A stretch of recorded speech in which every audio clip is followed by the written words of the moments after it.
ઉનાળાની ઋતુ દરમિયાન આપણે કેરીના સ્વાદનો ભરપૂર આનંદ માણીએ છીએ અને ઉનાળો પૂરો થવા આવે ત્યારે કેરીમાંથી બનતા વિવિધ પ્રકારના અથાણાં, ચટણી, આંબોળિયા, આમચૂર પાવડર કે આમ પાપડ બનાવી તેને સ્ટોર કરતા હોઈએ છીએ.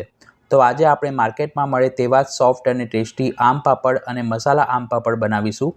આ સામગ્રી આપણે શ્રી ઠાકોરજીને ધરી શકીએ છીએ તેમજ મુખવાસ તરીકે પણ બનાવી શકાય છે. તો વિડીયોને સ્કીપ કર્યા વિના એન્ડ સુધી અવશ્ય જોજો. આમ પાપડ બનાવવા માટે મેં 1 કિલો પાકી કેસર કેરીને પાણીથી ધોઈ છોલીને મધ્યમ ટુકડામાં સમારી રાખી છે.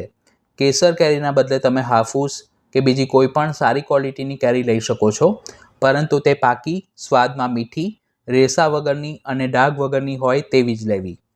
હવે મોટા મિક્સર જારમાં સમાય તેટલી સમારેલી કેરીને તેમાં કાઢી તેમાં બિલકુલ પાણી ઉમેર્યા વિના તેને સરખી રીતે બ્લેન્ડ કરી અને તેનો આ રીતનો ઘટ્ટ પલ્પ તૈયાર કરીશું. તૈયાર કરેલા કેરીના પલ્પને એક જાડા તળિયાવાળી નોનસ્ટિક કઢાઈમાં કાઢી લઈશું. કેરીમાં ખટાશ હોવાથી તમે એલ્યુમિનિયમની કઢાઈનો ઉપયોગ ન કરો તો વધુ સારું. હવે બાકીની જે કેરી વધી છે તેને પણ મિક્સરમાં કાઢી અને તેનો પલ્પ બનાવીશું. તમારે ખાટા મીઠા આમ પાપડ બનાવવા હોય તો પાકી કેરીની સાથે 1 નંગ સમારેલી કાચી કેરી પણ ઉમેરી શકો છો.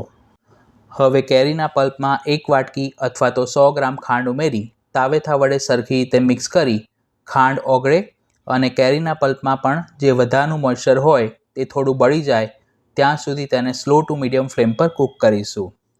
આ પલ્પને કૂક કરવામાં આશરે 20થી 25 મિનિટ જેટલો સમય લાગે છે.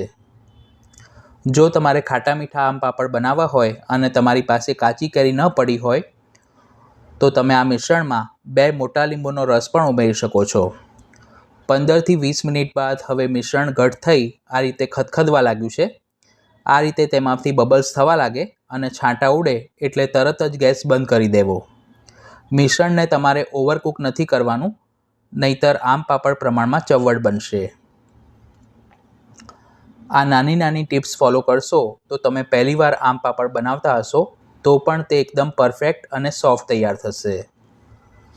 હવે મિશ્રણને ઠારવા માટે કોઈ સ્ટીલની આ રીતની સપાટ થાળી કે પ્લેટને ઘીથી ગ્રીસ કરી લઈશું. ઘી લગાવવાથી આમ પાપડ સુકાયા પછી તે સરળતાથી અનમોલ્ડ થઈ શકે છે અને તેનું શાઇનિંગ પણ સારું આવે છે. અત્યારે આપણે 3 થાળીમાં મિશ્રણ પાથરી રહ્યા છે. જો તમારે થોડા જાડા આમ પાપડ બનાવવા હોય તો તમે 2 થાળીમાં પણ પાથરી શકો છો. મિશ્રણ ગરમ હોય ત્યારે જ તેને આ રીતે થાળીમાં કાઢી અને ઇક્વલ લેવલમાં સેટ કરીશું. જો તમે મિશ્રણને જરૂરિયાત કરતાં વધુ સમય માટે કૂક કર્યું હશે તો આમ પાપડ એકદમ લીસા એટલે કે સ્મૂધ નહીં બને. આ રીતે સરળતાથી તે પથરાય તે રીતનું મધ્યમ જાડું હોવું જોઈએ.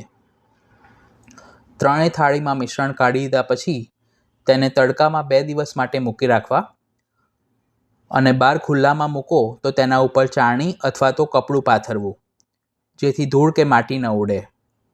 તમારા ત્યાં જો સરખો તાપ ન આવતો હોય તો તમે તેને પંખામાં પણ 3થી 4 દિવસ માટે મૂકી શકો છો, પણ ડાયરેક્ટ તમે તાપમાં મૂકશો તો આમ પાપડનો કલર ખૂબ સરસ આવશે. આ સિવાય પણ કેરીમાંથી બનતી બીજી ઘણી બધી મીઠાઈ મેં ચેનલ પર પોસ્ટ કરી છે, જેના પ્લેલિસ્ટની લિંક ઉપર આઈ બટન પર અને વિડીયોના ડિસ્ક્રિપ્શન બોક્સમાં આપી છે. માર્કેટમાં જે તૈયાર આમ પાપડ મળે છે તેમાં તેઓ પ્રિઝર્વેટિવ માટે લીંબુના ફૂલ એટલે કે સાઇટ્રિક એસિડનો ઉપયોગ કરે છે. 2 દિવસ સુધી તાપમાં મૂકી રાખ્યા બાદ હવે આમ પાપડ સરખી રીતે સુકાઈ ગયા છે. ચપ્પા વડે તેની જે ધાર હોય તેને થોડી ઉખાડી અને આમ પાપડને આ રીતે અનમોલ્ડ કરીશું. તમે જોઈ શકો છો કે તે કેટલા પરફેક્ટ તૈયાર થયા છે. હવે ચપ્પા વડે આમ પાપડના વચ્ચેથી 2 એક સરખા ભાગ કરી જેમ ચોળાફળી બનાવતી વખતે આપણે પટ્ટીઓ બનાવીએ છીએ તેમ 1.5 થી 2 ઇંચની પટ્ટીઓ કટ કરીશું. પછી ખાંડવીની જેમ તેના રોલ વાળી લઈશું.